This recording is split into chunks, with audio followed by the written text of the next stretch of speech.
because I've been in the industry since I was about 9 years old, and I understand how big the machine is and how it can really overtake you and make you feel like you're this small in comparison to the grand scheme of things. And I realized that my art is always at the forefront. That's Annie Gonzalez, and this is the Powerful Ladies Podcast.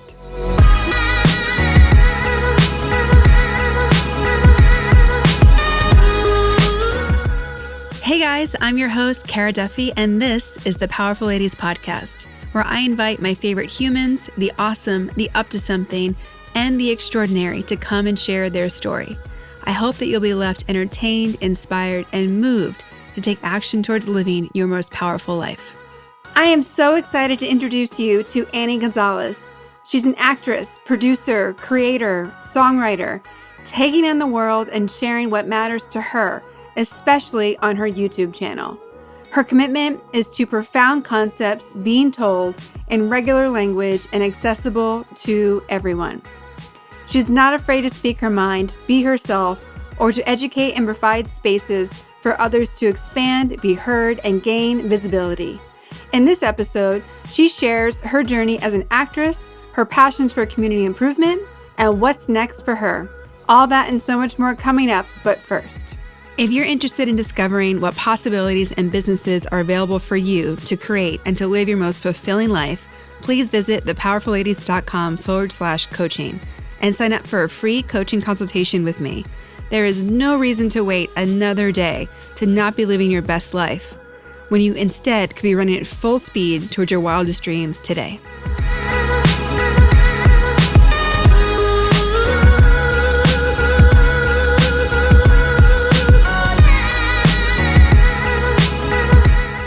All right. Well, welcome to the Powerful Ladies Podcast. Hey, thank you for having me. My pleasure. I'm so glad that Jordan recommended you. Let's begin by telling everyone who you are and what you're up to. Hello, beautiful people. I am Annie Gonzalez. I am a actress, producer, songwriter extraordinaire. Right? I love it. Mm-hmm. Currently working on a couple different things. I have Gentefied that just came out. Mm-hmm. Vida, actually, it's their premiere today. So I'm also on that. Woo! And I'm working on my own YouTube channel. Very cool. For people who don't know, let's tell everyone what Gentefied and Vida are about, and then we'll circle back to your YouTube show.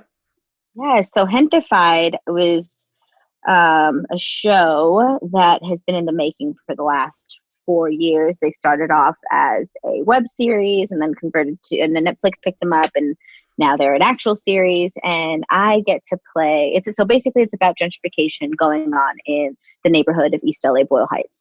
I'm born and raised in East LA Boyle Heights, so it's very close to my heart, to my home, and to my truth. So I'm so honored to be a part of that program. As well as Vida, it does play to a completely, I think personally, different audience, but in the same realm of gentrification and the Latinx experience. Mm-hmm. Mostly highlighting the queer Latinx experience, femme queer in that community, which I don't think is as heavily talked about. Which I love the relevance they bring to it, because it's so real. I mean, I myself identify as, and I choose not to identify, but if you had to put a label, I like it all. So queer, I guess, right? So it's nice to see that representation on screen, especially with faces that look like mine, because we really don't get it. So both shows are brilliant, beautiful, and talk about such important subjects that I think our communities need to hear and see, and other communities need to hear and see, because above all, it's a human story, right? It's so true. Yeah.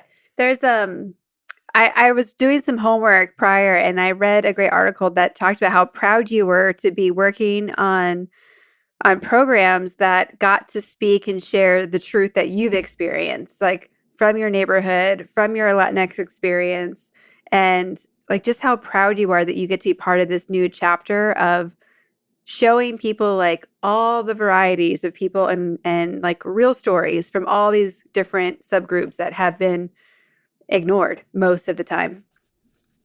Yeah, I think it's important. I think I feel like a lot of media and Hollywood mostly depicted us because it's not us being able to tell our own stories. It's, it's white men and women and other, telling the stories from a Latinx perspective, which how can you really do that authentically if you don't understand the experience? You're going to continuously put us in these boxes of the way that you see us, which there's nothing wrong with. Well, there's a lot wrong with that. It's nice because we do have the creators that are willing to do so. It's just trusting that we can tell our own stories, I think. And it's so nice to see the baton being passed or being forcibly grabbed, whatever has happened. I'm just glad that it's here. And I know that it's just creating the conversation so more artists will want to tell their story and their truth amongst generation and race and ethnicity for everyone, not just the Latinx experience, but Asian experience and, everything. I think it's important. Yeah, completely. And I love that you talked about how it started as a web series. We partnered with, We Powerful Ladies partnered with WebFest Berlin for 2019. And it was great because we got to go and do some panels there and do some workshops. But I love seeing the web series community and how it's getting recognized. And to me, it kind of aligns with the podcasting world where people get to create whatever story they want and tell it in whatever format they want. And it's finally being appreciated as here is where you can find amazing storytelling and the sorority behind what that world brings. I love it. I feel like it's finally a place where artists can take control of their narrative. That's what inspired me essentially to start my YouTube channel. Because, you guys are creators, and how many times have you felt, well, we'd love to do this with you under this condition. And you're like, F you and your condition. Like, don't and silence how I'm feeling or how the story should be told. It's my story. So this is your way of taking ownership, which as you should, and look at the people that you're affecting by doing so. You're inspiring so many other people to take ownership of their story and keep creating because it's important. It's so important. Yeah. Yeah. So what are you excited to talk about and how are you crafting your YouTube channel? Let me tell you. So I think in terms of mental health advocacy, that's one of my strong, something that I really want to push to the forefront of my mission. I realize now gaining so much visibility in the industry and just in general because of Gentefied, which I'm so grateful for. The way in which I've been able to make sense of it, let me rewind, was watching the Super Bowl. I'm watching it and I'm looking at these commercials and I'm like, ugh, look at all just consumerists. What are they selling? Fatty foods and chocolates and things that just mess with your mental. They're not selling anything positive, not selling anything good. What's going to help feed my, and so I'm saying all this stuff and my friend looks at me and he's like, you do realize that you are about to be consumed. Because I was talking shit about consumerist culture. And he's like, you do realize that you are about to be consumed everywhere because you're on Netflix. And I was like, well, yeah. You have a good point. Okay. Well, maybe it's not the consumerist culture. It's about what is being consumed. Okay. Well, since I'm going to be consumed, how do I control this narrative, right? Before I let it control me? How do I, because I've been in the industry since I was about 9 years old and I understand how big the machine is and how it can really overtake you and make you feel like you're this small in comparison to the grand scheme of things. And I realized that my art is always at the forefront. And in realizing that I was going to have all this visibility, something that I'm really passionate about is mental health advocacy, especially in Brown and Black communities. I don't think that there's a lot of visibility for the brown and Black communities to go look to someone or something that they feel seen in. A lot of where I've gotten even when I was looking for a therapist, it was hard for me to find someone that looked like me and where I felt comfortable enough to share my story. And I'm not saying I'm the end all be all of anything. I'm not saying that I have any of the answers whatsoever. But if I can be a pit stop or a catalyst for someone else's self-expansion, for them to look at books that I've recommended or teachers or artists or things like that of that nature that have helped me, God, then that is the greater purpose of why I'm here on this earth. And I'm so grateful to be able to do that for someone. because I wish that would have been there for me, you know? No, I totally understand. I mean, the origins of Powerful Ladies, there's many whys and how we started, but it really was two paths. One, selfishly, who do I want to hang out with and who do I want to have conversations with? And then also like just being of service. Like of all the entrepreneurial things that I've done and still do, it's always been like, it doesn't have to be this hard. And so if we can make things easier and show people like it's not this hard, here's like 5 steps to make it easier. Here's something else you can have. Like being of service just to like let people know it's possible is so important. Oh, yeah. I see that with so many artists, like true artists, and I like once they tap into that consciousness, Mm-hmm. they understand I don't create for my selfishly for me.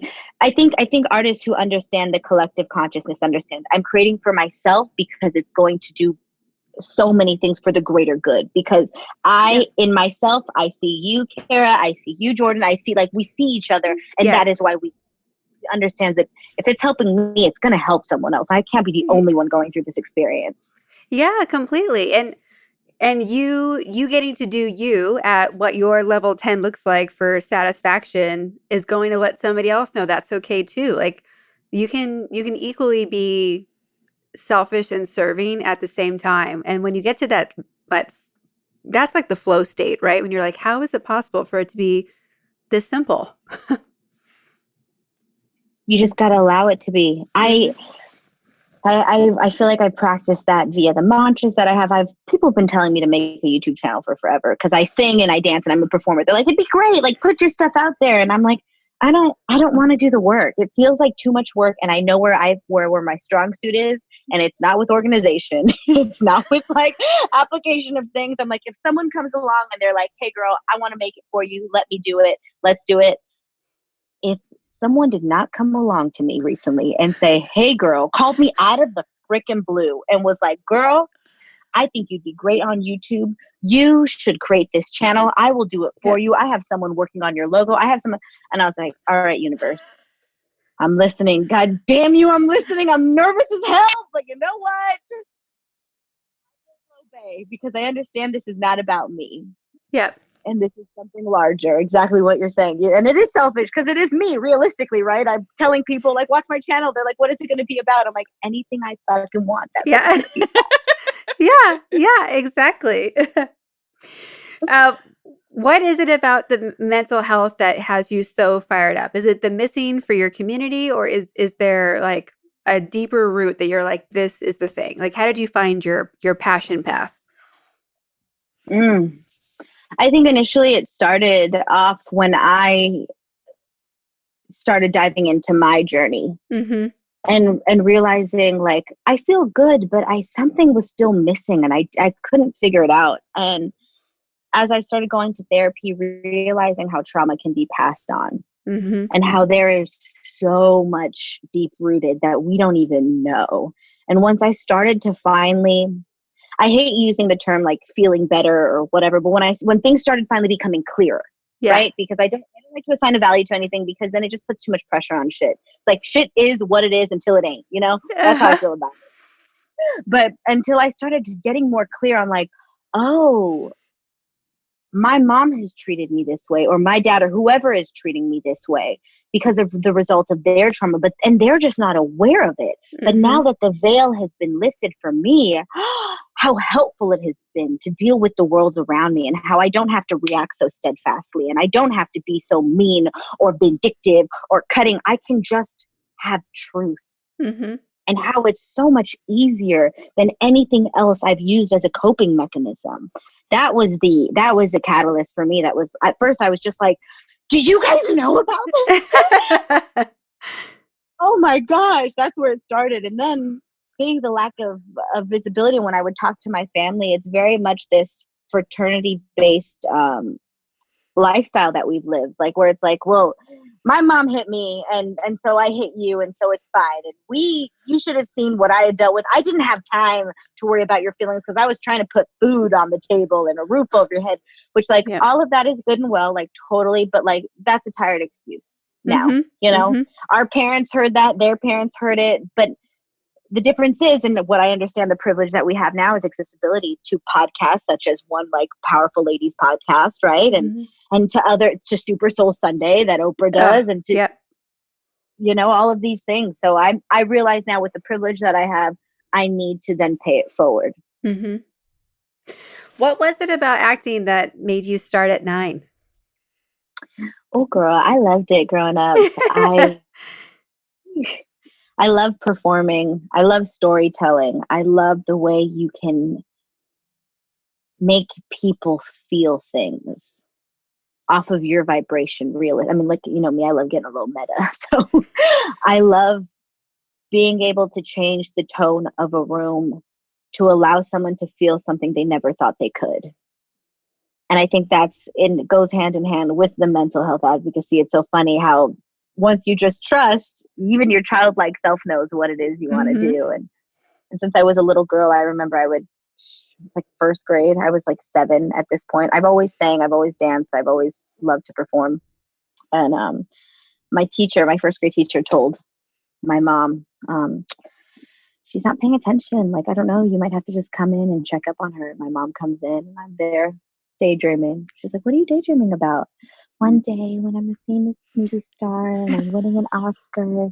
She's like, really? And I'm like, yeah. She's like, all right, cabrona, but movie stars need to learn how to read. So get your head in the book. Right, mama. Yeah, I've always loved storytelling. I've always loved performing and jumping into other people's experiences. Mm-hmm. And was it, living in LA, you definitely had access, right? Because it's you're in driving distance. But what was it like coming from East LA and being of the Latinx community? Like, were there barriers then, or was it you just started and started getting work and you just kind of kept going from there? It's so weird. When you're a kid, there's not as many barriers. When you start as a child, it's not these things that get placed on you, or at least you're not aware of it really. And growing up, because I'm 5th generation, I was so Americanized that my mom never put those barriers on me. It was never like, we're Latinos, so we have to work harder than the next. In my head, I was like, Bette Midler's my tia. Like, what do you mean? Like, I am totally like some girl from the Bronx, New York. Like, I am the Jewish woman. Like, what are you talking about? Like, I did not understand that. I identified with freaking Barbra Streisand and as well as Rita Moreno and Selena. I never saw that, which I think is great even in my experience now that I have experienced a different side of it, being an adult, being a woman who is queer and Latinx in this industry. People look at you now as an adult. When you're a kid, they're just like, oh, this cute kid. Like, I'm not going to put labels on them. But as you tend to mature and your body develops and things like that, there's so many different words that get thrown at us. I mean, even in a single breakdown, it's like, we need short hair, Latinx, really sexy, still tomboy. Like, we get placed into these boxes of things. So it wasn't until then that I was like, oh, I'm this archetype. Like, this is who I am. This is how I come across. Like, that is interesting. How people want to versus how I perceive myself and all of these things. So it wasn't until I got older that I felt the strain of stigma. Mm-hmm. I know it's gross when you see it. Just like you were talking about, there's freedom once the curtain is lifted in some things. When the curtain is lifted, there's also like a sting sometimes too. You're like, oh man, I thought it was better. Yeah. Yeah. I've really been learning to love the shadow as much as I love the light, because then it gives me the time to rest and untangle the things that I don't like and to change them within myself. So if I don't want there to be weight on these things, then I'm going to learn to talk about them freely as well. The way I'm able to talk about, I mean, because there was a time where I would flinch and be like, well, should I say like white people? Like, like, should I say, you know what I mean? To white people, like, am I going to make them uncomfortable? And then I'm like, no, fuck it. It's only uncomfortable if I make it uncomfortable. I'm not saying, and it's just, these are certain truths. And the more we get comfortable with the icky truth, which is really, it's just the truth. It's not icky unless we assign a value to it, right? Yes. So we can have I think that's essentially what causes the separation between ethnicity and gender, is not just acknowledging what is in front of us. And I think that's why I'm so lucky to have grown up with the perspective I did, because I'm not afraid to go in and out of, this is my Latinx experience, but this is also what I grew up with, not seeing any type of experience other than the human experience. So as long as I move with that at the forefront, and if I can be an informant and help other people who may not understand, like, hey, like, totally understand you're coming from this place, but this is the truth that you were negating because no one's ever told you, because no one's felt comfortable enough. I am not afraid. Yeah. No, I think just taking the stance of I am not afraid and putting whatever you want after it is great. Right? I am not afraid. I'm going to have my own YouTube channel. I am not afraid. I'm going to just talk to you about what's so. And I think also we make it so hard as adults that Jordan and I had this discussion in the past. And I've said, if a kid would ask a question, would we think that it was stereotypical or just them asking, like just clarifying what is so in the world? So I think we give adults a hard time when it's the first time they're asking that question. And I'm like, well, can we just give them a break? I'd rather they ask than not ask. I agree 80,000,000%. I don't think we give ourselves the room to be bad or wrong at something. And when we do, it's like we shame people into, I don't know how you didn't know. I didn't know because I wasn't exposed to that experience. Give me a damn break. I think we need to have a little bit more reverence with the people around us, because the only way you can grow and learn is in love, with love at the forefront. We don't think about it, even the way our childhood, at least my childhood, right? Our parents think, well, you need to go think about this and feel bad about it. Well, you go think and you feel bad about it, and then you're back to doing the same bullshit that you did before, because all you had to do was feel bad about it. You didn't have to learn or understand it. You just had to feel bad about it. Now imagine if your mom or an authority figure would have given you the room to be like, you made a mistake. Do you understand why it was a mistake? We might have the same reverence with everyone else around us. Yeah. I feel you, girl. Well, when you look at what's coming next for your YouTube show and other projects, what are you really excited about? And like, what's lighting you up about new opportunities that are coming to you because of, having a show on Netflix and the other things that are opening up? I am so excited because I feel like the roles that I've played thus far have been very important to me. With Gentefied, I got to play a Chicana who graduated from Stanford and is coming back and dealing with life in East LA, and still understands that her community is worth pouring back into. So having pride in somewhere she came from and wants to go give back that same energy that she learned and outsourced. So I feel like it's very in tandem with what I'm doing as far as the YouTube channel, which it's so crazy because I did not this just came about. So I am excited to share important messages. Here's my mission statement. Let me tell you, girl. Oh, I'm ready. Tell you, girl. Profound concepts, simple language, accessible to everyone. I think a lot of the time we learn about these beautiful, profound concepts in any given subject matter, and we hear about them from experts. And there's a lot of language barrier in a lot of different communities, whether you're from the Latinx brown experience or just low income community. This is not something that you don't have access to that language.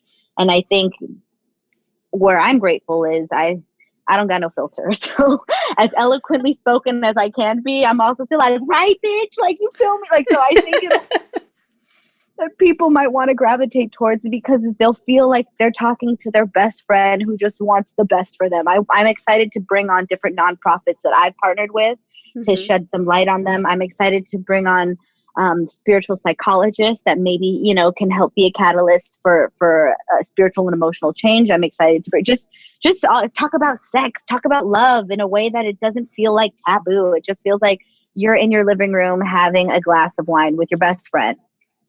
Yep. We need more of that, right? Yes. One of the so in addition to Powerful Ladies, I'm a business coach, and we've been doing a lot of collab projects of like crisis budgeting and, how to sell what like just teaching people as much as we can right now to make sure they get through this time. And one of the things that I didn't realize I was passionate about until recently was the financial literacy.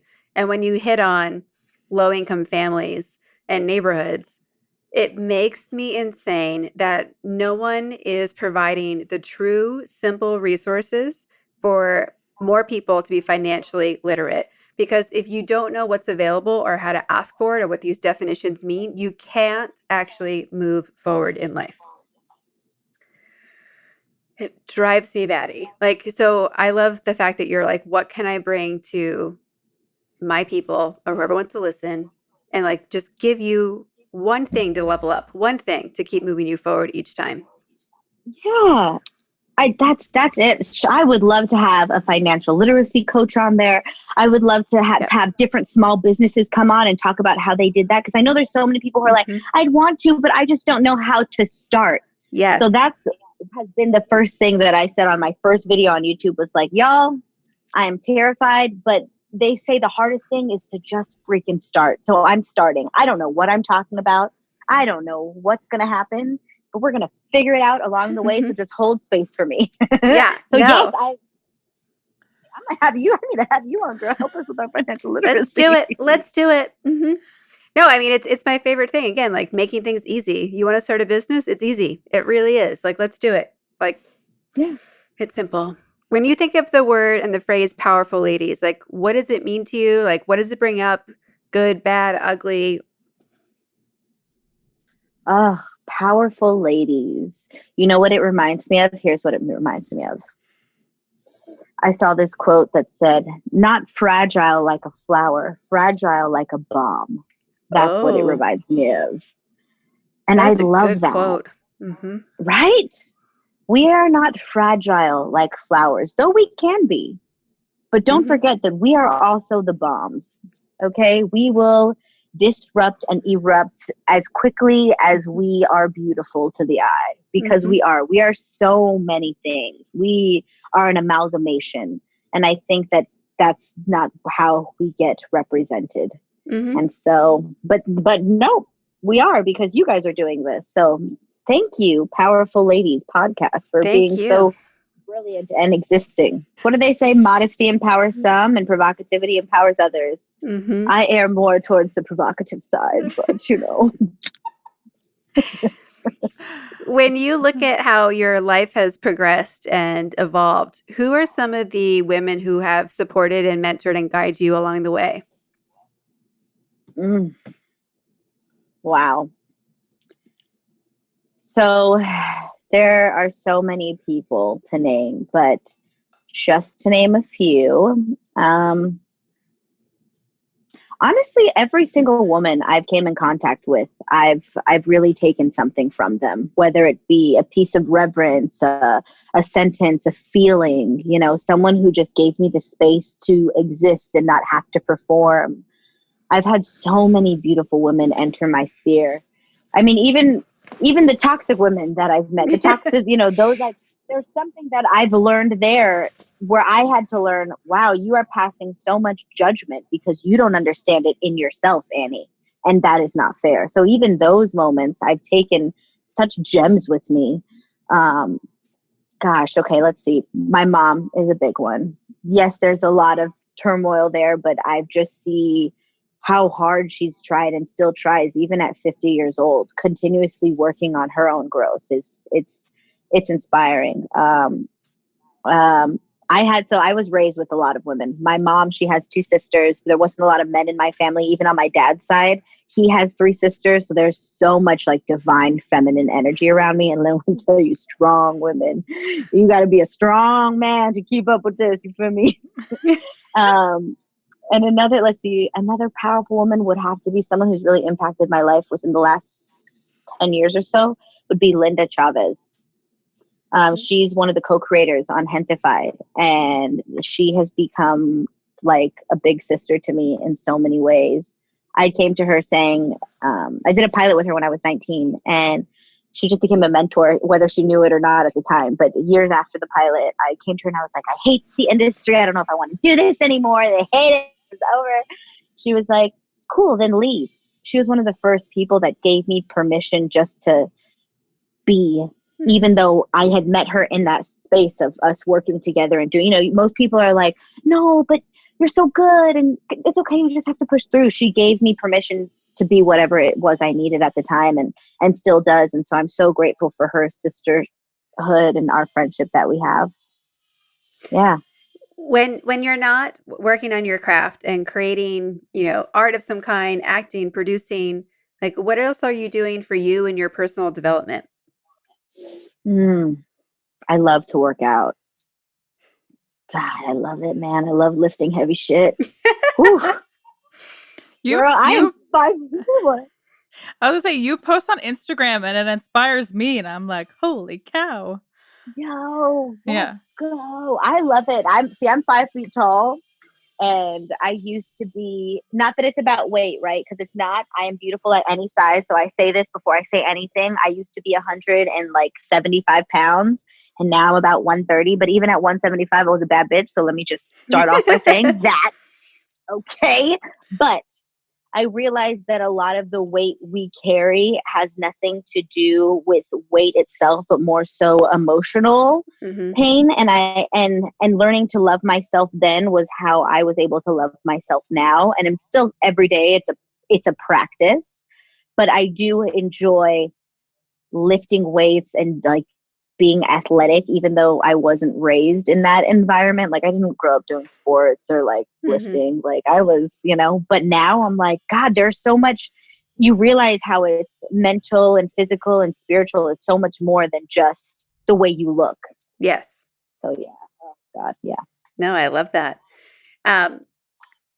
When you look around at how the industry is changing, what are you proud about and what do you think still has places to go? I am proud that the industry is slowly but surely starting to implement more more women-driven stories, and more queer stories and more brown stories. But I do think that we have a long way to go where that comes from. I think right now you hear a lot of things that are like, diversity. Like, it's like, no, don't just give me diversity for diversity's sake. Like, make it the best thing you can be. Have that on every front then. Have that in your production team. Have that on your stages, because that's the only way that it's going to make a difference. Otherwise, there's times that I go on sets where there's no faces that look like me, and it's harder for me to reproduce the truth that you want, because then you're telling me to do something and it's not in alignment with the story. It's just alignment with the stereotype that you want. And so you're never going to get the product with its authenticity if you do not have more faces of what you want on screen as well. Yeah. Like, otherwise it's a forced Benetton ad instead of actual storytelling. Yeah. I think the way that women are depicted in film is so much more of a catalyst for the man's feelings, versus we are so complex and beautiful and strong and soft all in the same breath, that like give us the freedom to have those types of roles. Make us the lead and make them the catalyst for our feelings, like let's try something different.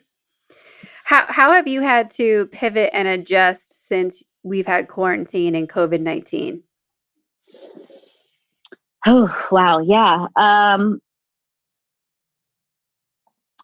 It really forced me to take, again, ownership of my narrative. I think that was the whole catalyst for me wanting to start the YouTube channel. I realized that this industry, especially as an artist is concerned, we're freelance. So you're paid on whether or not I think you're worthy of being paid for this job. And even then, I can negotiate your pay to what I think it's worth. And seeing that and seeing how I had no ownership over my artistry, which I, at a certain, like right after I finished Gentefied, I was like, look at me, I'm on a Netflix show, motherfucker. Like like my ego was like, you're flying high, like realistically.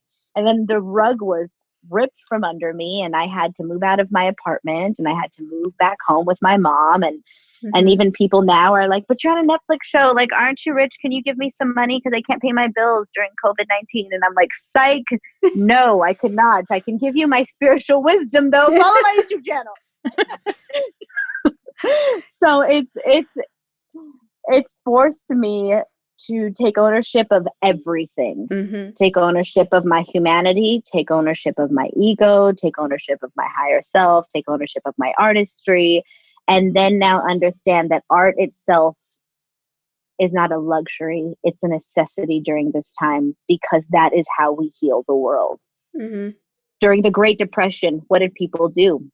They watched freaking Shirley Temple. Yeah. Right now, what are people doing? They're looking at YouTube videos and freaking Instagram lives and Netflix and, TikTok. Netflix, TikTok. Like, people are then understanding that, oh, wow, I am a creator as well. So it's Mhm.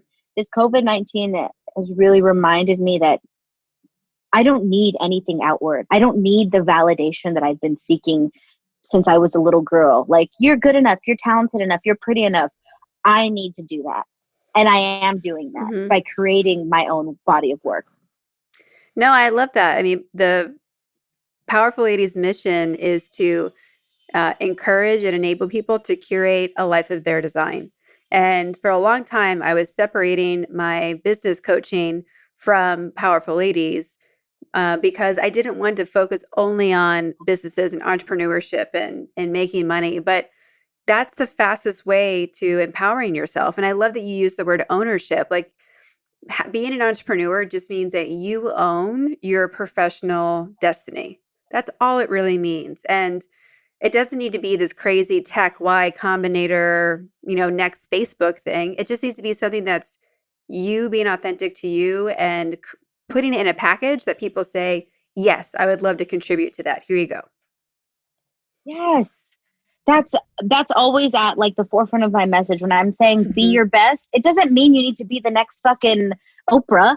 No. Like, your best can be like, I like to make beaded bracelets and that makes me really happy on the side and that's my best. Oh my God, please do that then. Like, that Yeah. is your best. Yes, Yeah. totally agree with It's the namaste philosophy, right? The light in me shines on and sees the light in you. And if imagine if we were all operating at that level. you. See, that comes to my point of why I don't like to assign a like, it is hard to assign a value to things because as someone who may own his own multi-million dollar business, is equated to something much higher than someone who per se owns like a small little mom and pop shop. No, they're both brilliant and amazing and hold the space that they need to hold. Yes. You, by your judgments, whoever's listening, if you're having judgments, are assigning a value that it doesn't need to be assigned, because if you're judging that baby, then you are judging every other aspect of your life to someone else's truth. Yes. Namaste. Light begots light, and we're all shining. And then that's why consciousness, light, all of that, it just flows in and out of each other. It's our physical form that decides to place a judgment. Like, if I look at you like, oh, her hair is light and mine is dark. One is bad, one is good. No, it just fucking is. But Mhm. us as human form, in our human form, decide to place judgments on those. But if we were just floating consciousness, we would be like, hey girl, what's up? Oh shit, where you ending? Where do I begin? Oh, okay, no, I wish we had that on video because that was an amazing representation of exactly what you said, floating through space. So we'll have to have you send a TikTok of that so we can include it in the podcast posts. No, but it's so true. Like, and as a business coach, I know that working with people who don't know what they want to do, they just want to do something different, to people who've been established and doing finances for people who have no money to lots of money. Everyone is, I have to go and start at the same questions for everybody, because half the time how money has fallen into your lap, like it's so often it's on accident. Like, how many people don't have a plan or a method, and if you ask them to recreate it, they couldn't, is fascinating to me. So Mhm. I totally agree with you that a successful business just means that it does what it was meant to do. It has nothing to do with how much money it's making. And quite often, you don't even need to be making a profit to have a great business. Like, the goal at first is like break even, the end. That's the best. Hmm. That's the best at the time. Yes. Yeah. Oh, I love that. Success is just it doing what it needs to do. Ooh, that is a bar, sis. All right. You can Ooh, you can take that I'm one. like, New post-it on. write that down. Yeah. And people freak out when I say that they don't need to be making a profit in their business. I'm like, listen, if your budget is made the right way, your breaking even should be paying yourself. When you look around at your peer group, like, do you feel that a lot more people than before are looking to create their own thing and looking to have more ownership? Where do you see the trend going? Are from maybe traditional career paths to something untraditional? Wow, I see so many of the people around me just going to the beat of their own drum, kind of creating, yeah, not kind of, definitely creating the life that they want to live. Because I think the more life that we live, we understand, and especially right now during this uncertain time, we're realizing that this life that we were living, the monotony, the day to day, whatever practices we had, was essentially just an illusion, Mm-hmm. right? We thought we had to live in this construct of this life, of these other rules that were placed on us. Because you have to get the car, you got to get the house, you have to find the mate, you got to get the kids, and this is how it needs to be if you want to be happy. And then the rug gets ripped under us, right? Which is the Mm-hmm. capitalist society of money and production and productivity and everything else. That I realize now more than ever, I see everyone around me like, well, how do I innovate? And so they're finding their own set of rules, their own discipline that makes them feel comfortable, which Mm-hmm. I think that is the truth all along. We need discipline. We do need a set of rules. It's almost like we're just grown up children. We're children in adult bodies. Yep. And even with children, right, you have to create parameters for them to feel safe so that they can play. Mm-hmm. If a child doesn't have parameters, if a child doesn't have structure, they go crazy. They'll get into trouble. They'll do this because they're looking for some type of attention, some type of structure.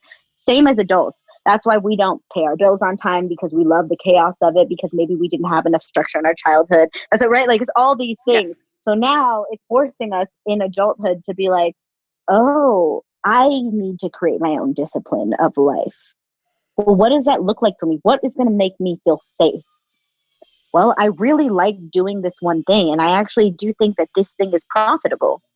I see people doing said thing. Mm-hmm. And it's so inspiring to see people create their own discipline of their life for the practice of their Yeah. peace. No, it really is. There's a great book out, Discipline Equals Freedom by Jocko Willink. And but then I also love the book, The One Thing, because it's like a discipline might not be the path to freedom. The right word might be habit. And I love Yep. that because discipline makes it sound like we're going to be in pain and punished, where habit is like, listen, you learned how to brush your teeth every day. Like, it could be that simple of just adopting one new thing that shifts, that 1 degree change, right? In a boat, you go to a totally different place. So what's the habit you need to really propel yourself forward and change what your future looks like? Because we've had some people at Powerful Lady meetups that are asking for tips about, like, how do I do more proposals? I hate writing them. I'm like, don't do them. Like, get people to just give you money over the phone. You don't need to send a proposal. And they're like, what? I'm like, no, like, it's your company. If you don't want to send proposals, don't send proposals. So there's so many habits we think we need that we don't need. So I agree with you, like, lean in on the ones that the ones that benefit you and actually make it more fun and easier and successful. And reach out to your collective for the ones that you know that you're not good at. I myself, I do not want to take the time to learn how to fucking edit a video. So I will not.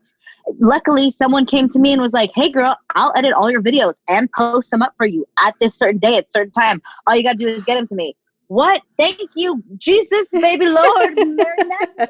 Like, okay. Yeah. Like, I like, do that for me. But so I love that you said that you don't, sometimes the word discipline can feel like, ugh. And I've heard when I had talked about discipline on one of my live videos and somebody was like, I don't like that word. I like structure. I'm like, then use structure. Someone was like, I don't like that word. I'm like, I like this word. Then use that word. That's why we have language. Okay. I like to say practice. I put this in my practice. Mm-hmm. So I love that. Yes, you are so right. Well, and I love that you brought up too how certain words we hear, we again have that meaning we put on them where we can stop listening to the message. And same thing, like if you don't like that word, just sub it out for the one you want and keep listening because the message is what matters. Like the message matters. If you don't like the word Holy Spirit or God, plug in universe. Does the message still apply? Okay, we're all talking about the same thing. Great. High five. What's next?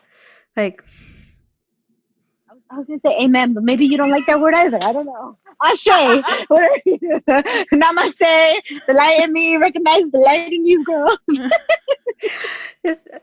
I think amen applies to everything. Amen. Hallelujah. Right? Like, if it makes you, to me, it's like you're literally high-fiving the, like, whatever's up there. High five. Thank you. High five a plant. You know, that's God. Yes. Hold on, I got a visual for you guys. Oh, this is great. Yes. And I mean, and high-fiving a money tree of all things to high five. Yes. Yes. Well, we ask everyone on the podcast, where would you put yourself on the powerful lady scale? If 0 is average everyday human and 10 is the most powerful lady possible, where would you put yourself today? And where do you think you put yourself on average? Today, I feel like about a 9, 10. I'm feeling really powerful today. On average, I try and sit between a 7, 8. Mm-hmm. I do. I like that. I give myself the room to be. I even think when I'm fragile, I'm still powerful. Well, it's true. Yes, especially with a shoulder twitch like that. That was very powerful. I did. Yeah. Well, it's funny because like when people are in a space where they don't feel confident and they don't feel powerful, I'm always asking like, what do you do to like get in the headspace you need, right? And as acting, like you know this, right? Like if you don't feel good, doesn't matter. Like go be happy because that's what the scene requires. So I'm always curious, what do people do? Is it physical motion, like the snap you just did? Is it music? Like how do you bring yourself back to? My minimum is a 7. How do you get back there when you feel like you're not there? Oof. I love my mantras. And I do them trying also to embody the physical. I kind of have like a ritual that I do in the morning that usually sets the tone. And I'll do my morning mantras and I'll say things like, I am beautiful, I am kind, I am smart, and then depending on how I'm feeling, they'll have new mantras that come in. I'm honest, especially if I lied to someone. I'm like, I'm honest, girl, you're honest. Like, I do that. And I write down how I feel a lot. I journal all the time. That really does help me. And reminding myself that sometimes I give myself too much credit as far as when I'm feeling for the negative feelings that I have, like, oh God, I'm the worst. And it's like, I guarantee you there are other people that have done worse things than I have. Like, chill out, girl. Don't give yourself that much credit. Yeah, it is. It's so funny. Like we think that we are winning at the negative stuff and totally losing at the good stuff. Mm-hmm. That's my thing lately has been hold space for the sewage of your life so that you can want to hold even larger space for the light. Like learn to hold them equally. Like just as much as I can be like, fuck, I've been lying. I've lied to like 8 people today for stupid shit. All right. Well, yesterday I was brilliant. So if you can have brilliance once, you can have it again. It's okay. Mm-hmm. Yeah, we just had our Powerful Ladies monthly virtual meetup now. But the whole thing is about creating space for what you want to be doing next. And we talked about how sometimes that's like literally purging, like Marie Kondoing your spaces. And sometimes that you have to do that same work mentally, emotionally, spiritually because we fill up all those spaces with junk. And it's like, no, it doesn't suit us. It's not part of our, we're going to go be badass tomorrow. Like, it's got to go. It has to go. Yes. And the truth is, right? Like, none of that is you. Mm. These things that you, like, anything that you're, like, do not identify with any of it. Not your higher self or your ego. Understand that you are water and you flow through them. And sometimes you're fucking great and sometimes you're shit. And then also sometimes you're just a goddamn human. Mm-hmm. Don't identify with any of it. We're all learning in this experience. Like that too. Like I don't identify with when I'm lazy or when I'm lying. I'm just like, okay, I can see it. I can accept it. And now I can allow it to move through me or for myself to move through it, whatever language works for whoever, right? Well, and that's actually what I think is great about the Spanish language because of the soy estoy distinction. In English, we don't have those two distinctions. So to take the permanence away from a feeling, I think is so powerful. Like I wish every language had that clarity. Mm. Well, we're starting it today, right now. Right now. That's Let's it. go. Right now. So, as we wrap up today, what would you love to leave everyone listening with? oh, I would love to leave everyone with this quote that I love to live by.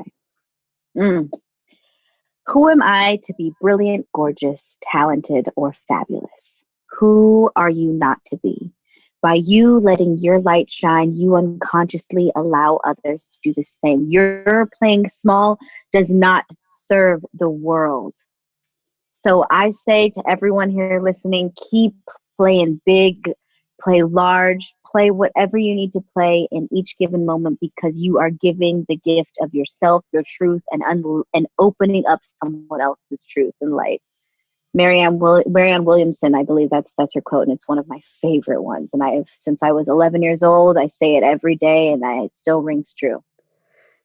That's a good quote. It's amazing. She's amazing. Like, if you haven't read her work, like, go read everything that she's ever done. My book club right now is reading, I'm going to pull it up so I don't butcher it, The Law of Divine Compensation. Ooh. Yeah. I love that. I've never read. So I have a book club too, and we're reading. we're reading the 4 Agreements. So I'm with you, sister. I'm gonna have to have us read that next. Yeah, I love it. Well, it has been such a pleasure to meet you. I'm so excited with who you are and what you're up to, and getting to shine your light in some new places so more people can find out who you are and hear your message. Yes. Oh my gosh. Okay. So where you can like catch me and everything that I'm doing is always on Instagram because you know me. I love Instagram. Follow me. It's Annie G Gonzalez, ANNIE Gonzalez. The link in my bio. You can go to my YouTube channel, click a little subscribe, like a video. You know what I'm saying? Tell me what you like up in that little piece. I am on Gentefied on Netflix, and Vida on STARZ comes out April 26th, so it shall be streaming. I am so excited for you guys to see it, and thank you to the beautiful, Powerful Ladies podcast for having me on. I am honored and so grateful to be a part of this today.